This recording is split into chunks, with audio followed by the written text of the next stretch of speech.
Salut à toutes et à tous et bienvenue dans ce nouveau Tips Photoshop. Aujourd'hui, on va venir s'intéresser à un effet que je trouve plutôt sympa, qui était un peu tombé dans les oubliettes ces derniers temps et qui revient à la mode. C'est une sorte d'effet de grudge sur un portrait. Donc comment on va venir donner des couleurs un petit peu old school, un petit peu psychédéliques, un effet graphique qui va aller avec et ajouter quelques petits effets de bruit. C'est un effet que j'apprenais et que j'utilisais beaucoup quand j'étais beaucoup plus jeune, quand j'ai appris à utiliser Photoshop, il y a maintenant une bonne quinzaine d'années.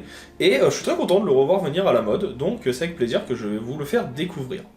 Si jamais il vous plaît, vous connaissez la chanson. Un like, un partage, un abonnement, c'est ce qui permet à la chaîne de se développer et à moi de continuer à vous proposer du contenu. On vient de dépasser les 25 000 en décembre, c'est plutôt cool. Objectif 30 000 pour 2023, je compte sur vous. J'espère en tout cas que la vidéo vous plaira, je vous en souhaite un bon visionnage et je vous dis à tout de suite. Attaquons donc notre petit tutoriel sur cet effet un peu old school que l'on veut présenter. J'ai récupéré ici une photo sur Unsplash que je trouve plutôt pas mal, qui va permettre de tester différentes choses. On va commencer ici par faire une duplication avec un CTRL J. Pourquoi? Tout simplement parce que je ne veux pas impacter la photo d'origine. Donc ici, je vais ensuite faire un clic droit et la convertir en objet dynamique. Ça permettra que les différents filtres que l'on va faire par la suite ne soient que sur ce calque et en plus qu'ils soient modifiables à tout moment. On va venir faire ici un filtre. On va aller dans flou et on va prendre ici flou directionnel. Le flou directionnel, vous pouvez définir ici son angle, donc à vous de voir ce que vous voulez, et sa distance, c'est-à-dire la vitesse qu'il va y avoir. Plus vous mettrez une distance forte, plus l'effet de flou sera important. Donc là, on va se mettre à 240 à peu près. Je vais venir cliquer sur le masque qui est ici et faire un CTRL I pour l'intervertir. Je prends alors mon pinceau, je fais un clic droit pour être sûr d'avoir une dureté à 0, et on va pouvoir venir repeindre pour venir le mettre que à certains endroits, par exemple que sur la partie de droite.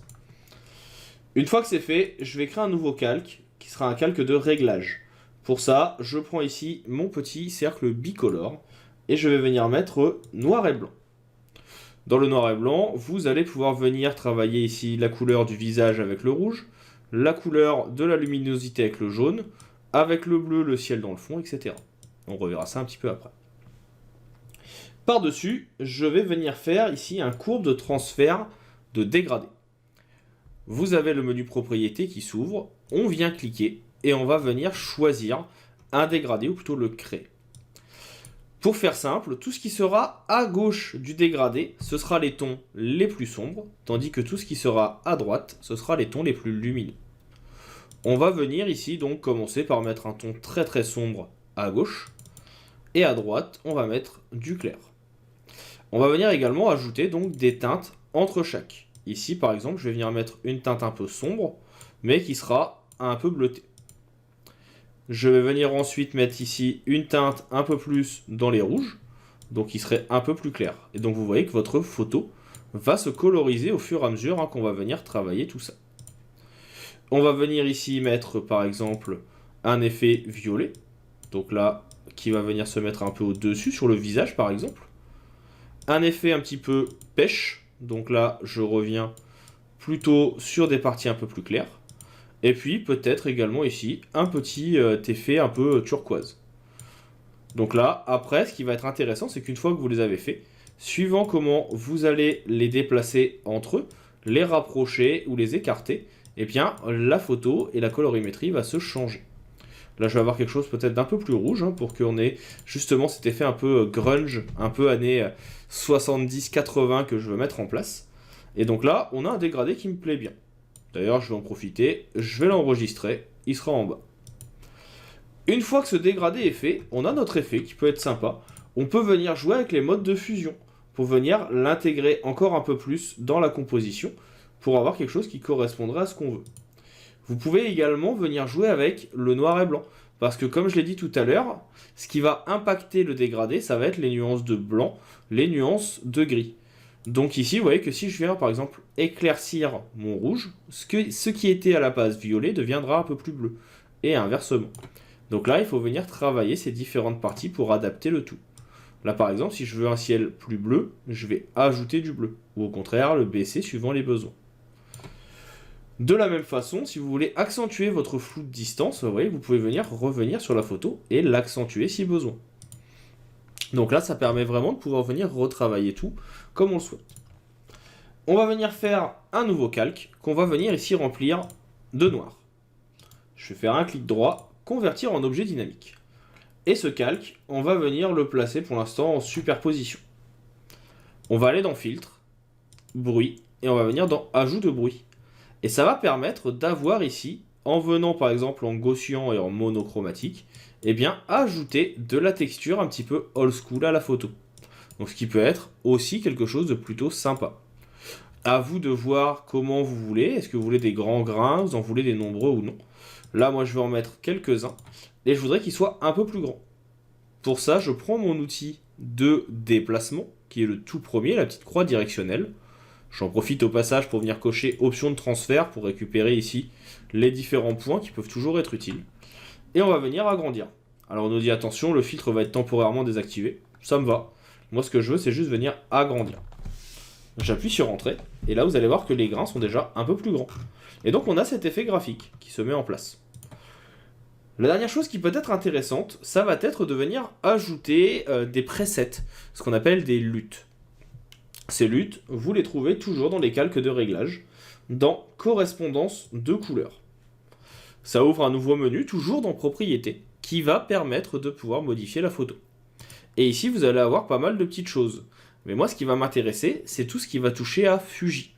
Pourquoi? Parce que Fuji, c'était vraiment le top des appareils photo numériques dans les années 80, début 90.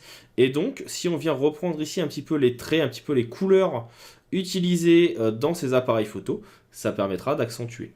Par exemple, je peux venir prendre ici le premier, qui va donner quelque chose de contrasté. Le deuxième, qui va au contraire venir aplatir un peu mes couleurs. On a le troisième, pareil, qui va contraster beaucoup. Le quatrième, qui va donner un effet un peu vintage.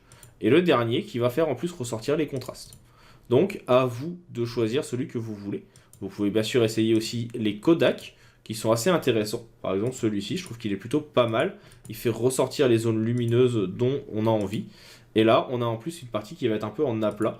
Donc pareil, ça peut être assez intéressant. À vous de choisir bien sûr celui que vous voulez. Celui-ci personnellement me plaît bien. C'est un effet graphique qui va assez vite et qui est plutôt pas mal. Dernière chose que vous pouvez faire pour rajouter en plus de ça des effets graphiques, c'est venir ajouter ici un petit niveau. Donc là, je viens sur mon niveau et vous allez pouvoir venir retravailler la luminosité pour éclaircir certaines zones, pour venir assombrir d'autres si besoin. Et la dernière chose que je mets en place en général, c'est un petit effet de vignettage. Comment on fait ça? On peut le faire de plusieurs façons. Là, je vais juste venir remplir avec du noir. On va venir mettre un masque de fusion. Petit CTRL I pour intervertir. Et je viens agrandir. Hop là, petit CTRL Z, j'en ai un peu trop fait. Je viens agrandir mon pinceau avec du blanc. Et en fait, ici, si je viens tout simplement peindre sur les côtés, je vais pouvoir faire revenir mon effet un peu de vignettage sur les bords, qui était assez à la mode dans ces années-là, justement, pour donner un petit effet graphique qui peut être intéressant. Si jamais vous avez besoin, n'oubliez pas, vous pouvez dézoomer pour accentuer l'effet. Et là, on a quelque chose qui commence à ressembler justement à ces effets un peu années 80, que personnellement j'affectionne beaucoup. J'espère que vous aurez apprécié cette petite vidéo. Si vous avez des questions, n'hésitez pas à me le dire dans les commentaires. On va maintenant se dire à bientôt pour d'autres astuces et d'autres tutoriels sur Photoshop. Et moi je vous souhaite une bonne continuation.